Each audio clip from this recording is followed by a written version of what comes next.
Wow. Do you know that there's an option I can get up to 100 people on one screen? Whoa, But fancy, Bob. aren't they a 1/12 of an inch? No. You can,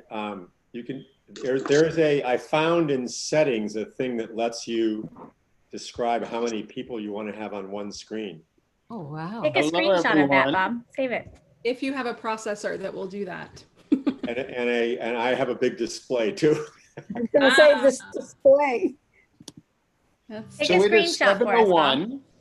We are going to begin soon. Let's begin in 1 minute. We'll let a few people find their way.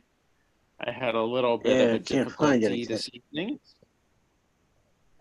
And then Susan, if you're able to mute people. I think Susan's our host this evening. Is that correct, Stephen?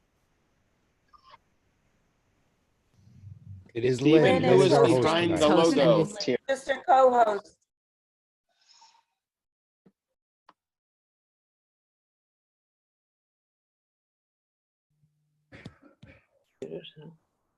Hi, Susan. Lynn, do you want to say hello? Maybe not. She's muted herself. Oh, there she is. Thank you, Lynn. So for everyone who doesn't know, each meeting we have someone from our staff managing the call and making sure it's secure. So Lynn, thank you for being on the call. It's good to see all of you. Susan, Karon. And so Lynn, if you can continue as best as you can to meet people. Once again on Zoom, one of the challenges is that only one voice can be heard at a time. I guess we're pretty familiar at this for most of us by now, as TBE Online has been up and running for quite some time with great vibrancy. I was surprised that over 100 Zoom participants were on a yeah, see, and we were unmuted when you said. I think, Lynn, there's a way to keep everyone muted and not allow them. We're all set. Control it from the host. Great. Thanks, We're all set. Rabbi Sherman. So let's do this. Take a deep breath. Let's wave to each other. Great. That visual is powerful. And it's this time, it's great to see our community. I encourage you to go into gallery view and see the members of our community spread throughout the area. And Cantor Zell, will you just lead us in song to allow us to transition to sharing about our sacred community? I would be delighted. Let's take another deep breath.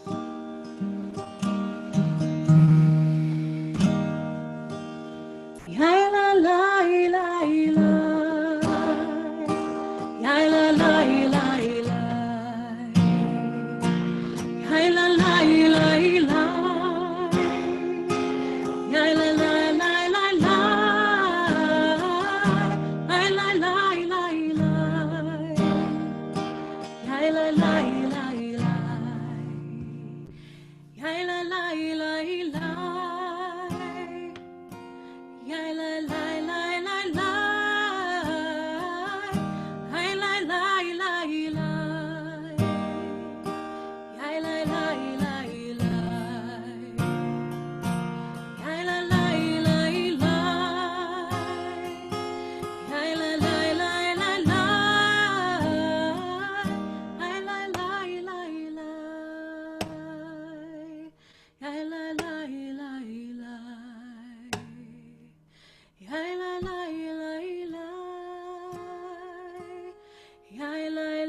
Thank you, Cantor. It's really good to see everyone. I think it's important in these times that we share about what's happening at Temple Beth Elohim Online and receive your input or answer any questions. As you know, we've been online now for more than 2 months, and I'm really proud of our community, incredibly so, in its ability to reach out with tremendous caring during a very challenging time. And as many of you know, over 1,000 people often gather for Shabbat. Our Torah classes are robust and really quite extraordinary. Our caring community continues to reach out in ways that I could have only imagined. And we reach out to our world in deeds of tikkun olam. And so I'm just so grateful. My hope for this evening is that we'll gather for no more than 45 minutes. I know that Zoom can be exhausting, especially for many of you who join us on this call. You've been on Zoom already today, maybe 1 hour, maybe 2, maybe even more. But we do have a number of important topics that we'd like to share, including building reentry and our community connections initiative and a mental health initiative. But first, I want to invite our president, Bob Schechter, to share with us briefly. And I want to thank Bob. Bob is now concluding his second term as our president. And he has accomplished a tremendous amount and led us with great sensitivity and caring. And personally, I'm just so grateful for his leadership, friendship, and support. You'll hear more about this in the months to come. But Bob, thank you so much. We're going to have to unmute you, but I'm not a host, so someone else is going to have to do it. All right, I'm unmuted. Stephen Thank can you. do it. Lynn can do it. Great. I got it. I got it now. Thank you, Rabbi. Thank you very much. So I want to share really one thing with you tonight. We are going to host on June 7th our first ever all Zoom congregational meeting. And at that meeting, we're going to say some thank yous to some of our board members who will be leaving the board. We're going to have a few more updates of the sort that you'll hear tonight. And importantly, we need to also consider and vote on a slate of new directors and a budget for TBE for fiscal year 2021, which is our year that starts on July 1st and ends on June 30th of 2021. So we're going to send out a packet of information tomorrow. Included in that packet of information will be the slate of directors and a description of that process. More about this on June 7th, as well as a short presentation that summarizes our 2021 budget, and importantly, a electronic voting procedure. So about 3 or 4 years ago, we changed our bylaws to contemplate electronic voting. And we did not do that because we were prescient about a pandemic. We did make it easier and more convenient for more of our congregation to participate in the voting process. So fortunately, that exists in our bylaws. We have a procedure. It'll be laid out in a document that comes out tomorrow. And look forward to seeing all of you and many more, hopefully, at the congregational meeting on June 7th. We're going to open the voting period from the time that you get the documents and have an opportunity to review them until the meeting takes place. We'll also host somebody has to remind me what day it is, a separate session in advance of on June 3rd, a separate session in addition to the congregational meeting for anybody in our congregation who wants to spend a little bit more time and do a deeper dive on the budget or on the slate of directors. So Stephen and Rob Cohen, our VP of Finance, and I, and I'm not sure, maybe somebody else will be there to make sure that we're able to answer all of the questions that anybody might have. So I look forward to seeing you on June 7th. Thank you, Rabbi. Thank you, Bob. And I look forward to seeing everyone at our annual meeting.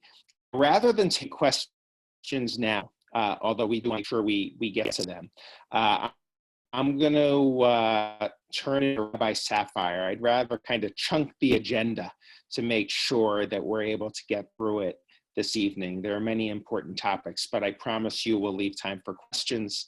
Rabbi Saphire, thank you for all of your hard work, particularly with our mood community and our families. And I know Rabbi Sherman's been working very hard with adult engagement throughout this time. Rabbi Saphire, I know you've been overseeing our community connections, and if you could just share with us some of what's been taking place.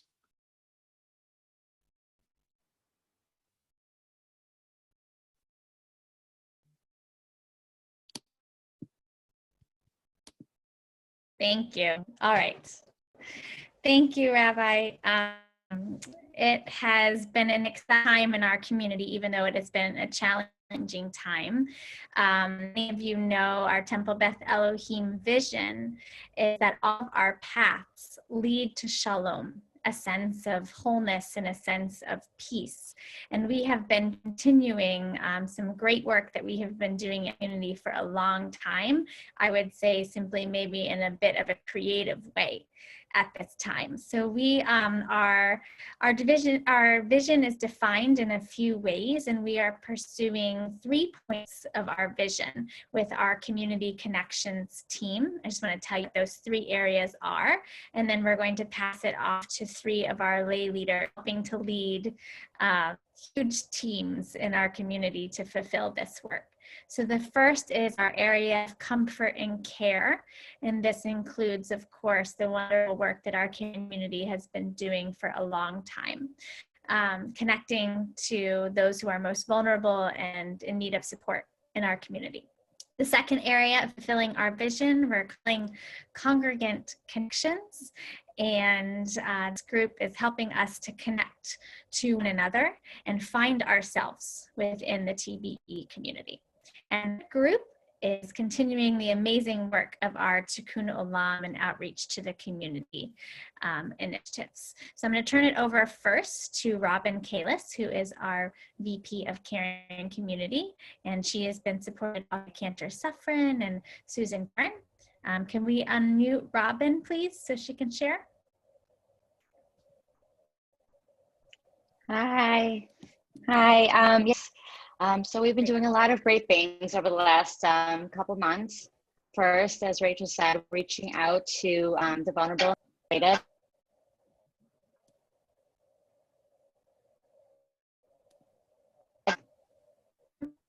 Sorry about that.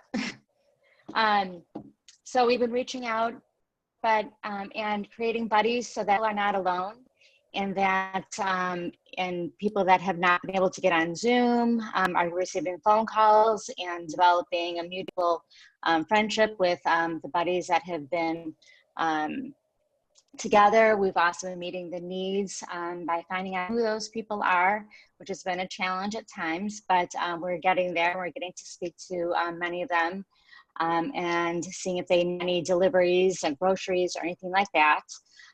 So that's been ongoing, and as the everything starts to open up, we see this as something moving, that some people that were less isolated are going to be more isolated, and we're keeping an eye on that.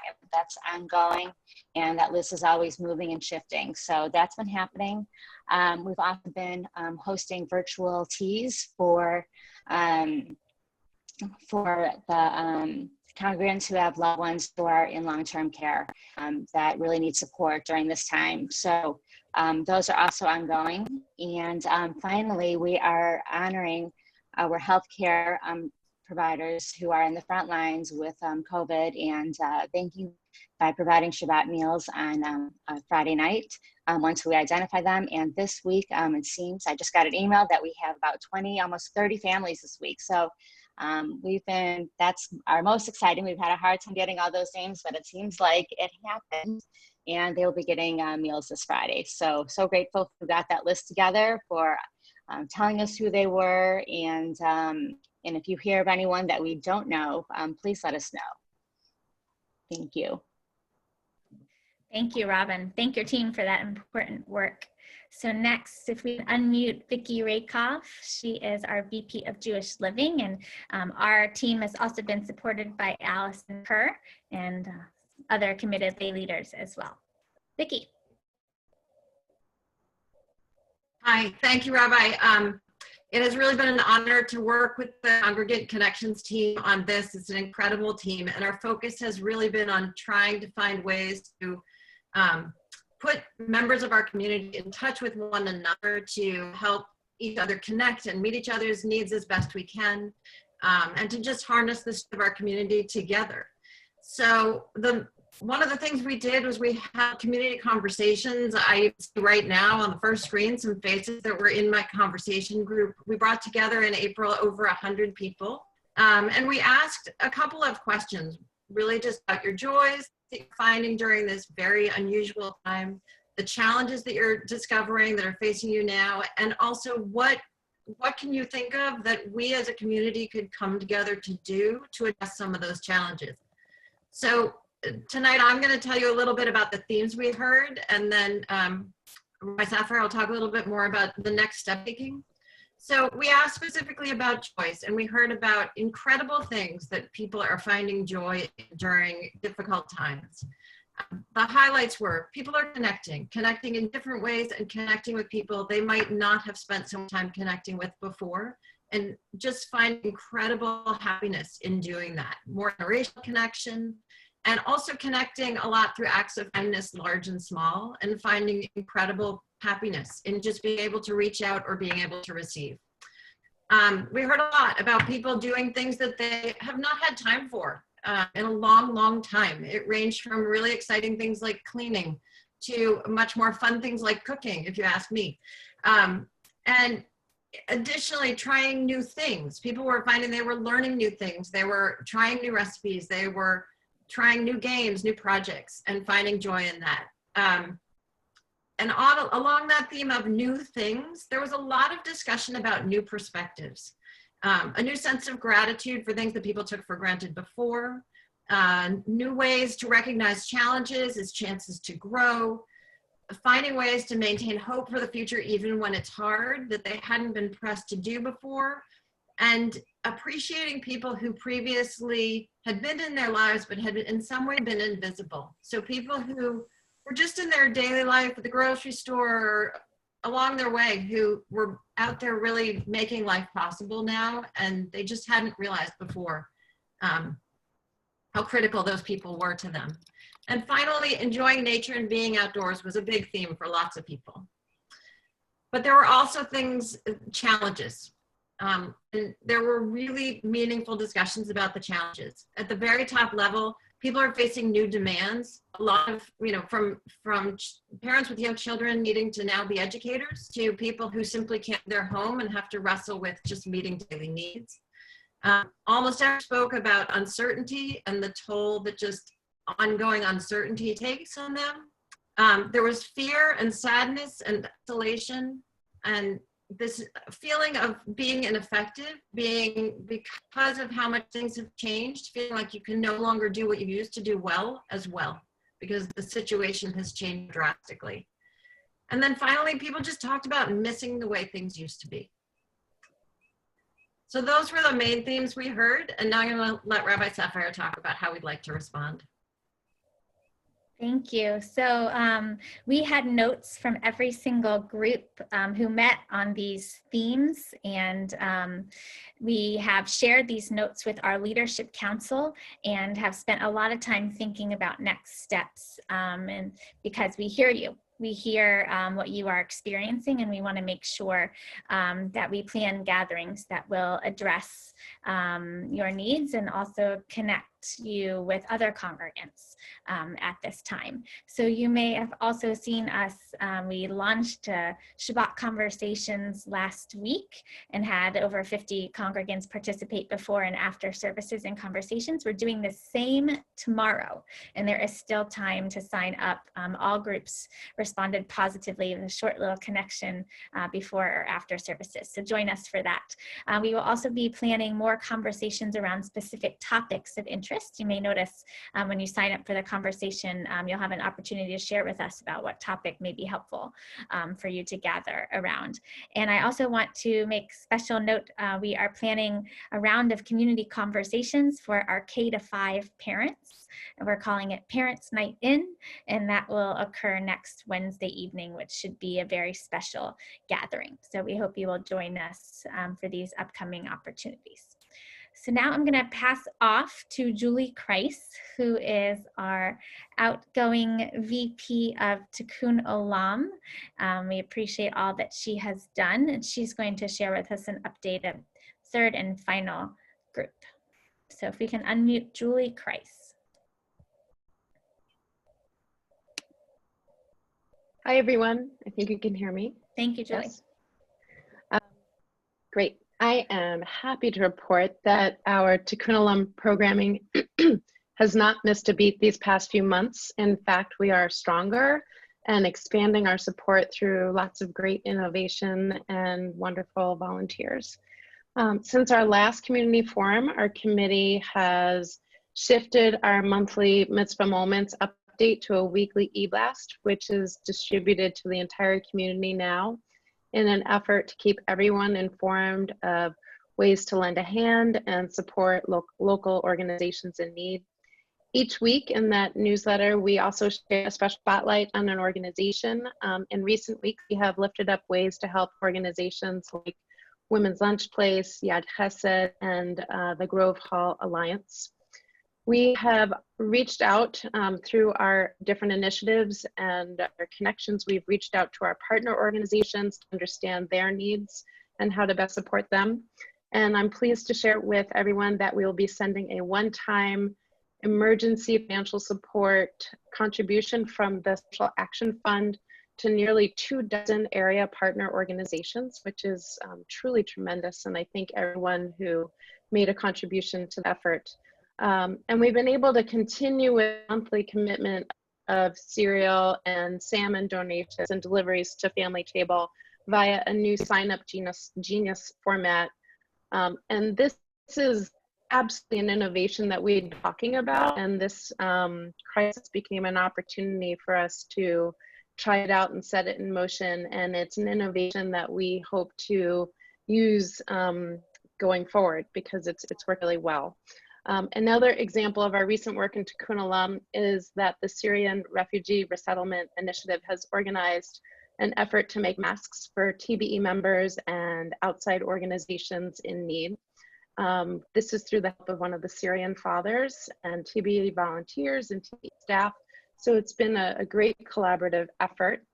I would like to say if you're still in need of a mask or if you want additional masks that are washable as we go into the next phases in our area, you can find information about this project on the website and in the emails. And finally, we are engaging in a conversation with the Greyston Interfaith Organization as part of an initiative to keep Governor Baker informed about the needs and concerns of our community. So this is another lovely way that we are extending side of TBE and working with our partners in the area, that people we've worked with for years who are now just strengthening this relationship and this dialogue that we're having. So if you're looking for ways to get involved, please check the Temple website, read the Mitzvah Moments newsletter on Mondays, or feel free to contact me or Sandy Aronson. And I'd like to just extend a hearty thank you to the entire community for all of their efforts in their engagement with this process these past couple months. It's been really wonderful to see the efforts. Great. And I'll just say, Julie mentioned Sandy Aronson, who I know is on the call tonight with his wife, Sarah. Mazel tov to Sandy, who just graduated this past weekend from the Hornstein School at Brandeis. While he has been working at TBE with us, he has earned a master's degree in nonprofit management. And we will be celebrating Sandy in June, so keep an eye out for that. So let's do this. I recognize it is 7:26. We do want to get to your questions, but I would love for Stephen to share about our re-entry committee. And then maybe we can go to questions, and I'll see with the timing where we are in terms of reporting about the mental health initiative. Great. Well, thank you, Rabbi Sisson-Wine. We've been working tirelessly, looking through all the information that's been made available to us to determine how we open our Macomb again. Really, at the center of all we do, it's about ensuring the health and safety of the congregation and staff. To do this, we've created a reopening committee, and we're lucky enough to draw on a wide range of deep resources within our community. They're representing medical professionals, such as a professor of medicine at Harvard Medical School and former chief division infectious diseases. We have an infectious disease nurse. We have the chairman of the board of the town of Wellesley Health Department, a medical director at Mass General Hospital, lay leaders, professional staff, and other expertise in areas to help us with the reopening of the building and make thoughtful and deliberate decisions. The committee's met several times to discuss the latest information available to us, to guide the senior team, to guide the board, so that we can put protocols and policies in place. And again, we aim to do this in a very careful and thoughtful process. The committee's recommendations will be guided by the medical and scientific research, values of who we are as TBE, the best public health and safety practices, and the Massachusetts state and town guidelines. We have actually taken a very small step, but it's a step. We've actually put protocols in place to enable some of the clergy and staff to be in the building starting next week. And these are really thoughtful, well-managed protocols. And we take these protocols very seriously. Again, the health and safety of the staff and congregation is everything to us. So as you can imagine, there are a lot of logistical things that we need to go through. Decisions are being made very slowly. And I'd just like to let everybody know that we will keep you apprised of how and when we open up, and we open up slowly. Great, thank you, Stephen. So this is what I think we should do. About 15 years ago, our assistant rabbi, Rabbi Sharon Clevenger, I think affectionately names me the bus driver, because I like to start on time and end on time.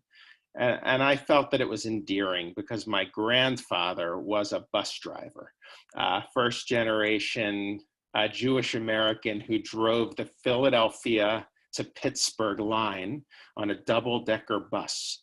And so I will take credit for being the bus driver and ending on time. And I want to make sure we have time for questions.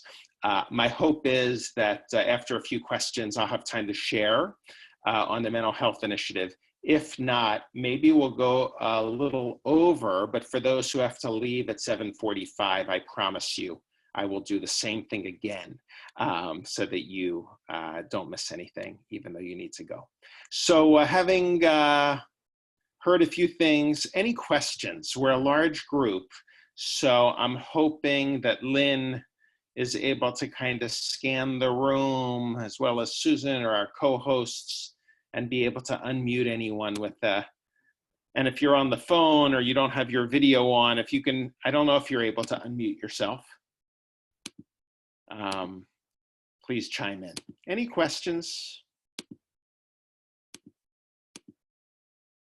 If you have a question, give us a show of hand. If not, we'll jump to the mental health initiative. I'm also wondering if perhaps the chat seems to be open, at least so that you can message the co-hosts. and you can message us. No, it's when it open. wants to let us know your question. It's open. Great. So if there are no questions, I'm going to jump to the mental health initiative. And Mike Levenger. Mike Levenger has a question.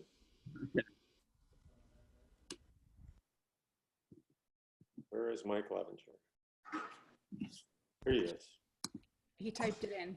Do you see him? And Gloria Rose also has asking a question. Mike says, are you thinking about Rosh Hashanah, the holidays? Yes, thank you. Rabbi Sisson-Wine, why don't you say a word about that? yes, so thank you, Harriet. Obviously, we are thinking about the holidays. And of course, we're going to heed the advice of our committee in terms of building use, but we will be preparing for multiple avenues of experiencing the High Holy Days, recognizing that even in a scenario where people are able to enter the building, many people may choose not to. And so we'll be preparing a TBE Online holiday experience as well, no matter what occurs between now and the High Holy Days, to make sure that we're accessible for all. Our sense is it will be a combination of everything that we found to be successful, from Zoom to streaming to classes, to engage the themes of the holidays. Rabbi, there's another question. Gloria Rose has asked, are we looking to create more programming for the summer month, during the summer months? And I think that's a combination of Allison, who I'm sure is here. Yep, there's Allison, and you. Maybe Allison, you can start on the education front, and Rabbi Sisson-Wine, you can talk to us a little bit about other summer programming. Great. So we are definitely looking at creating some programming over the summer. We're already lined up with some T-Bell offerings, which we're really excited about. I'm working with Rabbi Sherman to develop a fuller schedule, which we hope to be able to publish in the near future, so that there'll be a summer calendar you'll be able to load into your device if you have it, or just like watch for our e-blasts, and we'll send you information. We're hoping that the summer programming will be a nice mix of some opportunities for learning, but also some lighter fare that will include some things like maybe some trivia nights and some other fun activities that we can do virtually, but together.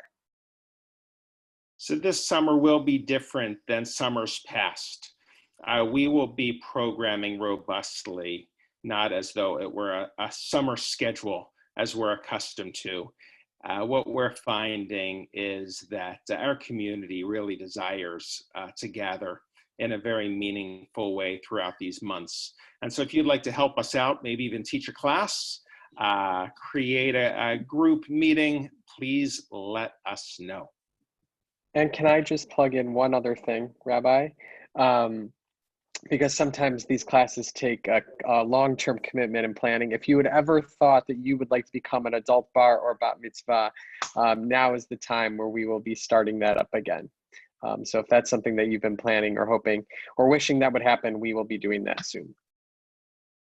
Anything else? If not, I'm going to jump in. I think you can jump in. I don't see anything else on the chat, in the chat box. So I'm going to. Myrna Ross did ask a question. And that is? The use of outdoor space for services, classes, meetings, etc. Yeah, so we're going to heed the advice of the committee. It met following Governor Baker's, I guess it's not a decree, but guidance. And so you'll be hearing more, but we're going to move carefully. Right now, the committee doesn't feel comfortable for us gathering in that way, but we'll see how things develop over time. We look forward to that day when we can be together in a socially distanced way. Anyone else? So I'm just going to conclude with the mental health initiative. I'm thankful that I have a few minutes to share because I'm really excited about this initiative.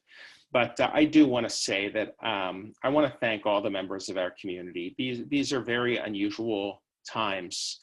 And once again, I'm proud of the caring and support of our community, not just for each other, but for our professional staff as well. These times are demanding, and it's really good to know that we're walking together. Part of the demands of these times, as many people have been reading, is the mental health needs of society have grown.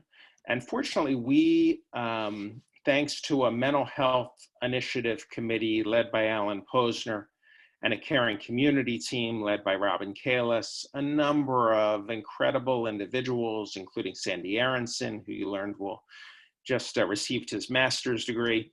We've had a really incredible group, and we were going to introduce a new staff member this spring, and let me explain a little bit about what that person would bring to our community. I had been hoping to announce this a couple of months ago, and then the world changed suddenly. So we have been working very closely with a very extraordinary organization in town called HRS, Human Relations Service. It's a private nonprofit mental health agency led by Dr. Mark Klein. And it largely serves Wellesley, Weston, and Wayland. And many of our community members have been deeply involved in HRS. Some have served on the board. In fact, you might want to raise your hand if you're familiar with HRS, have served on the board of HRS. Some of you have even worked at HRS, social workers, psychologists. It's a really incredible organization. And we've developed a partnership, and I'll share more about my thinking and thinking of the committee at another time, but just to frame it very simply in a Jewish context, mental health needs have always been an important concern of the Jewish community. As many of you know, pikuach nefesh, the preservation of life, is a central tenet of our faith. I do think that we as Jews have learned that there are multiple approaches to mental health, including psychiatry, physiology, medications, that can really help people confronting the challenges of depression. And Jews have always embraced the medical community, and we value this deeply. There's also psychology, which Jews have always embraced, from Freud to Jung to the history of psychology is filled with Jews immersed in the wonders of what can be accomplished when exploring one's past and understanding it to aid you in the present. And then there's another category, which I've called kind of cultural anthropology, the world of religion, which is how we place ourselves in the current day, our communities, how we live our lives in the context of our culture. And Judaism has a lot to say about that. In fact, that's kind of the third in which I work, that in creating a sacred community, we can really care for each other and hopefully support each other in times of need. But I've never, as a Jewish community, we've never dismissed the wonders of psychology and psychiatry.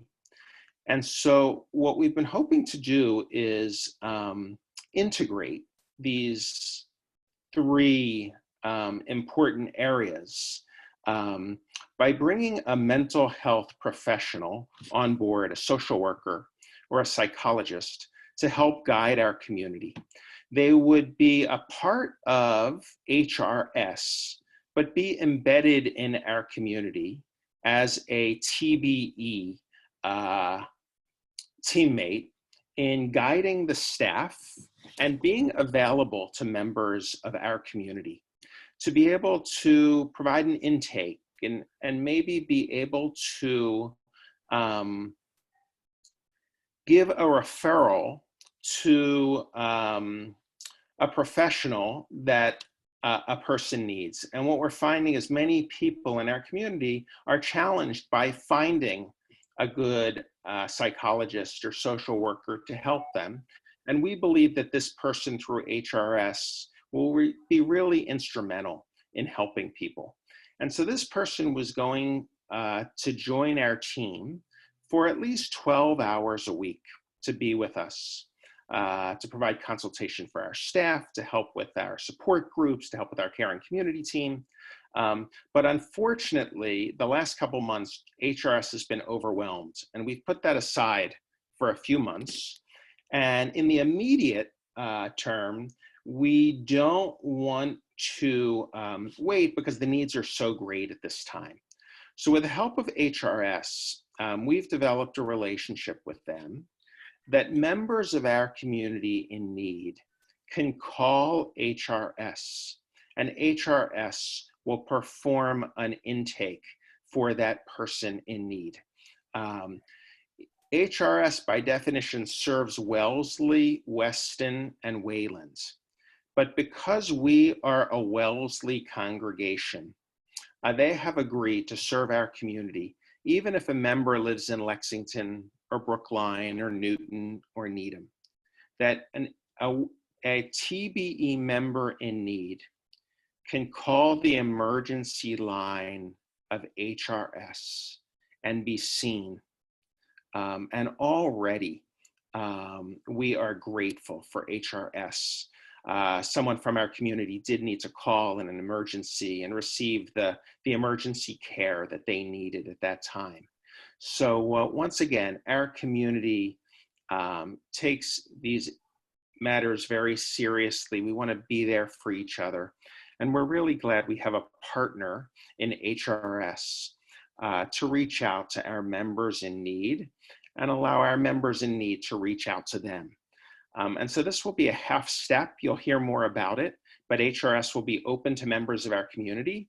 And then when things subside at HRS, we hope that we will have our 12-hour-a-week worker at Temple Beth Elohim employed by HRS to really guide us in these endeavors. Any questions? I know that was a mouthful. So what you will see on the website is now an emergency line. We'll still have emergency pastoral care. Our clergy are available. And so we have an emergency line on the website. People can reach the clergy at any time. But there will be times when someone chooses to go directly to the HRS healthcare professional, or the clergy person will jointly join them on the phone to go to the HRS professional to seek that level of professional help. And so you'll start to see that on our website.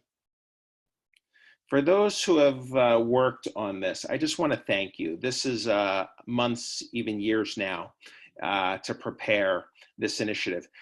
I think we are the first church or synagogue that I know of that will partner with a mental health organization in this way. I want to thank Jillian Cole for enabling us to pilot this program, and Larry and Atsuko Fish and the Fish Foundation for helping subsidize this initiative. It's really unique. I think we have a lot to be proud of. And this is another one of those things in which I think we'll see that TBE is really taking the lead in the American community to make sure that no one's left behind, even during these difficult times. Thanks, everybody. So before we go, any questions on tonight? Rabbi, can I add one word? Yeah. Because I would like the community to be aware that on Sunday evening, May 31st, we've put in a service of hope and renewal for our community.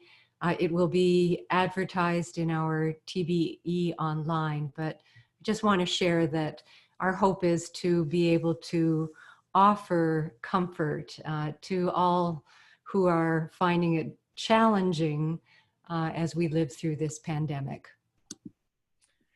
Before we go, I want to thank Cantor Suffren. I can never thank her enough. So I guess we have another month of seeing you officially as our senior cantor. So I may as well just continue to thank you each time during the past month, but really for helping us build this incredibly sacred and caring community. I do want to say that we're amidst the time of the Omer right now, when we walk up towards Shavuot. We learn in Judaism that the goal of life is not just freedom, the story of the Exodus from Egypt. The story is not freedom at all. It's actually sacred obligation. It's feeling obligated to each other. It's feeling obligated to do good deeds. And that sense of obligation is celebrated on Shavuot. So you can't have Passover without Shavuot. And Shavuot is next week. So we hope you'll join us. And we connect these two holidays through the counting of the Omer, something that Rabbi Saphire has provided inspiration through Facebook and the internet through this time with some beautiful readings. And Rabbi, if you'll help us count the Omer. Yeah, thank you, Rabbi. So let's start with the blessing. We have a cantor that might love to contribute. I would be happy to. Let's bless together. Baruch atah Adonai Eloheinu melech haolam asher kiddushanu b'mitzvotav v'tzifanu al sefirat ha'omer. Amen. Hayom shlosha v'arba'im yom shehim shisha shavuot v'yom echad la'omer. Today is 43 days, which is 6 weeks and 1 day of the Omer. Thank you very much. Well, when you're traveling to the promised land, it's hard to say you've ever reached your destination. But I'm glad at where we are on the journey. It's 7:47, not bad. So I just want to thank everyone for joining us. Bob, once again, thanks for your leadership. So grateful. I think Neil Silverstein, our president-elect, God willing, will be voted in with your help in the coming weeks. He has received my official endorsement, and I hope that's okay that I officially endorse a candidate, and hopefully we'll see you soon. Thanks, everybody. Shabbat shalom. Shabbat shalom. Good night. Maybe we can unmute people just like on Friday nights. Is that possible? Hey, everybody. Shabbat shalom.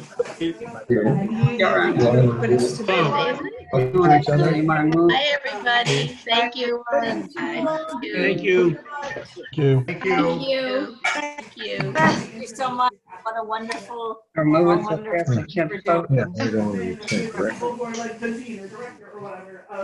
There's Constance. Mandel Center for the Humanities. We through? No. I would just think that that was like the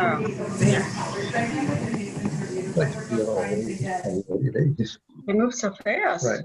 They move so fast, it's true, you can't tell. It's the people that are still out. It's enough. Hi, Rachel. Bye, Rachel. Good to see you. Thank you. Thank you. You're still left. Say what? Is he a member? Oh. Yeah, Ed Gaskin. Okay. I don't know. Leave the meeting. Huh? Leave. We should say goodnight. Good night. Good to see you all. Enjoy. See you tomorrow. See you at Shabbat service. We'll see you It's later. 2 days.